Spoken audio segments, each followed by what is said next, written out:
I'm Tony Bruschi. Welcome. We hope you've enjoyed our coverage on the trial of Alex Murdaugh. This is a look back at some of the key moments and conversations that we've had over the last several weeks regarding the case. This is a podcast that seeks justice. Justice for the lives stolen by those in society that hide amongst us every day. Hidden in our towns, cities, and countrysides, the places that we work, and sometimes in our very own homes. This is Hidden Killers.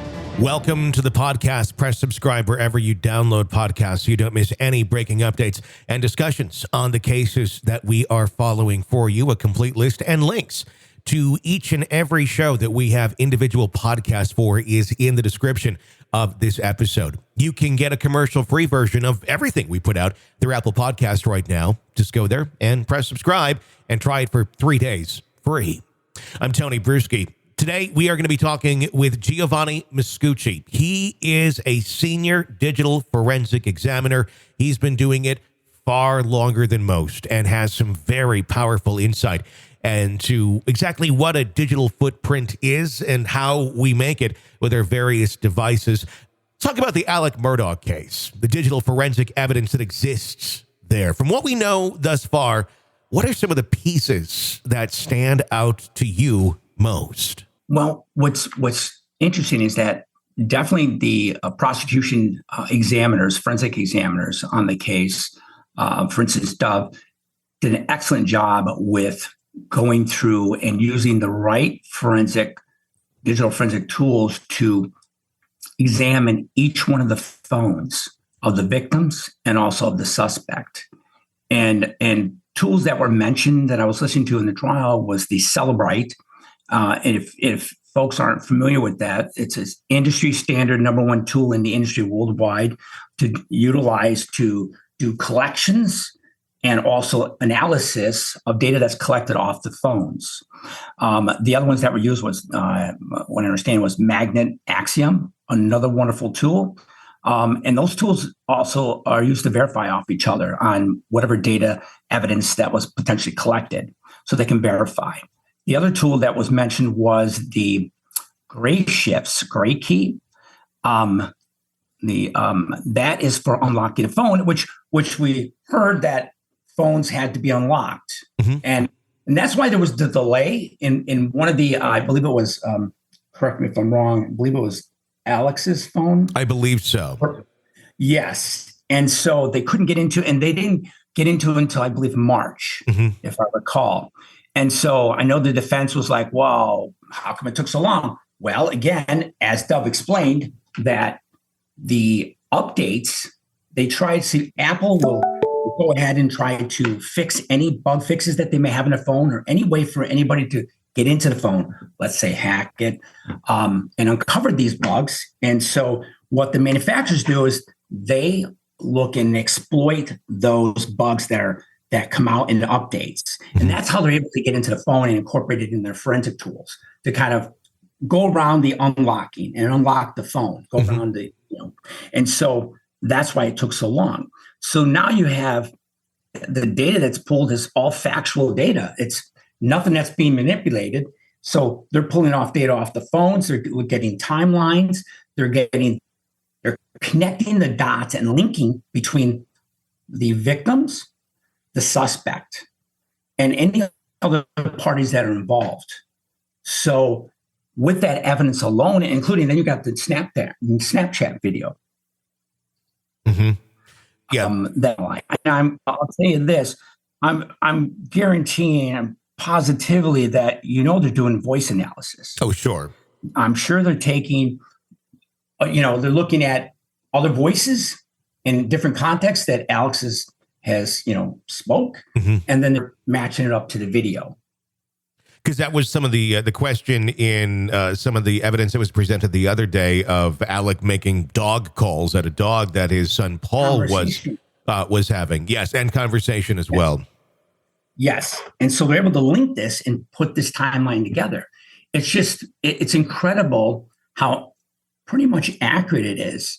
The question becomes that deleted data, right? Did Alex delete data off his phone? Of course, it's possible.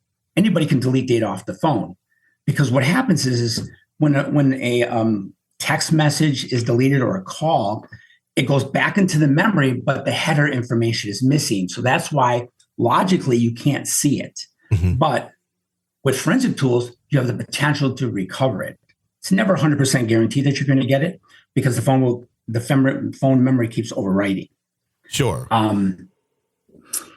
But when something like that happens, when there is a message that's sent out via text or let's say whatever app it may be, even if you do delete it off the phone, would that data not exist on a cloud or a server somewhere, at least a record or a timestamp of that it went out?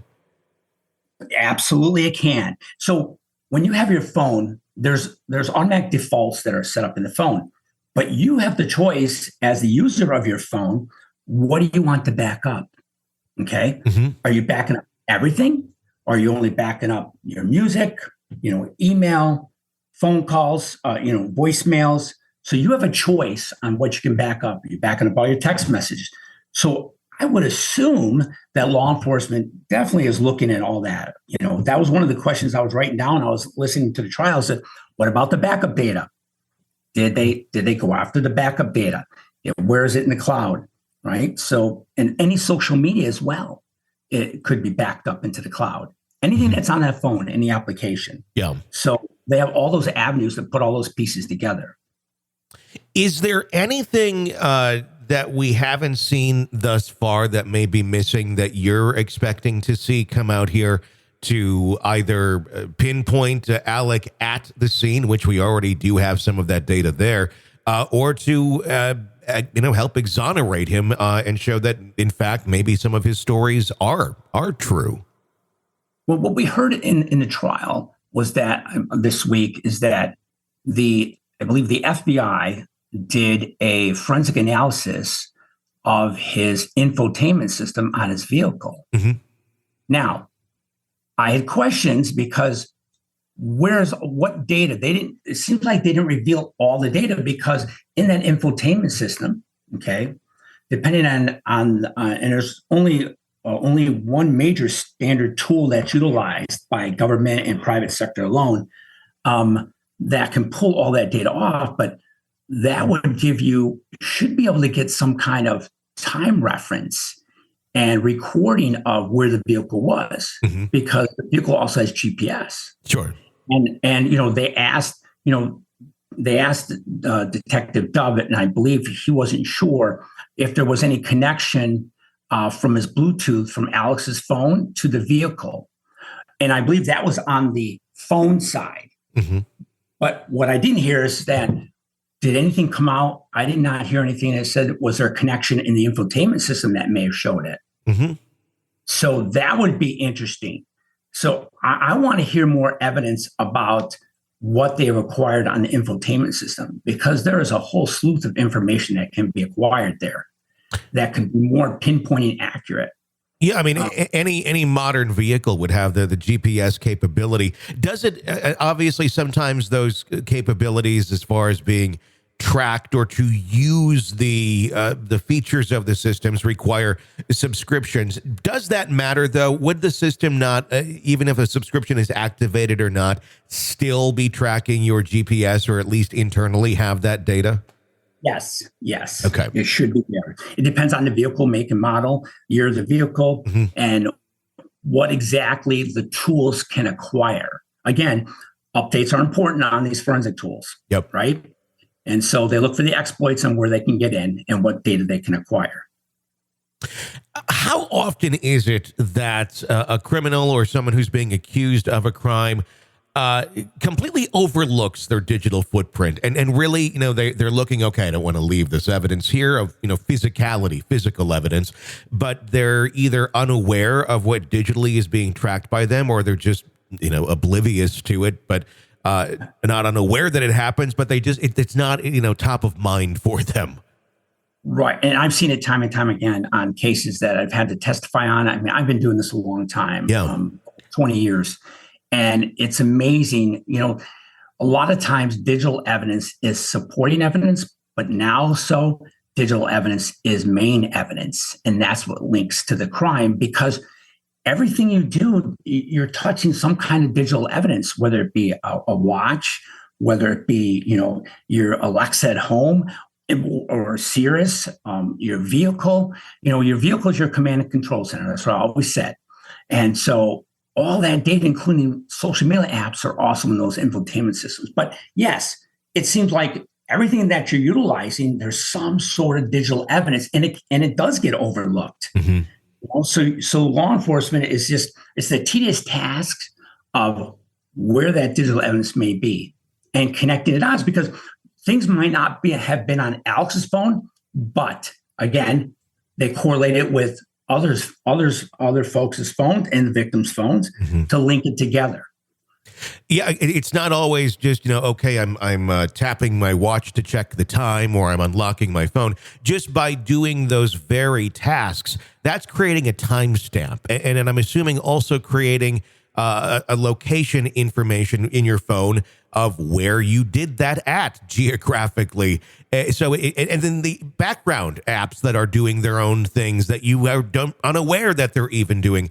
All of those things put together, that creates a footprint far larger, and I would assume sometimes even more powerful than some sort of a physical evidence that one could argue the timestamp of when it actually was placed at a scene.